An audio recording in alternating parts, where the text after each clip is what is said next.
your video first. Adjust it according your music bits. Then click on Video Effect and choose the Halo Blur and adjust the effect like me. Then click on Body Effect and choose the Luminous Effect and adjust like me. Then add the keyframe and adjust it.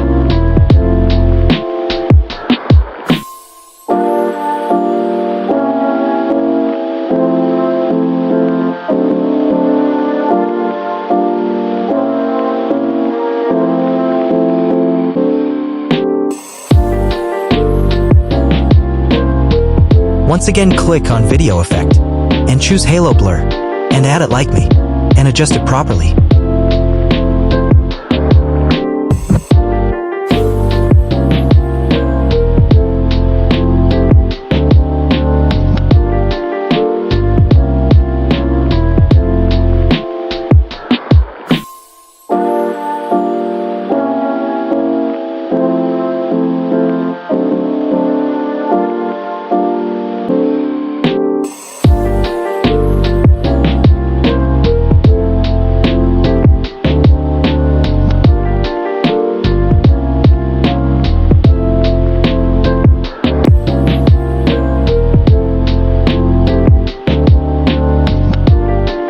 Then export the video, and now video is ready.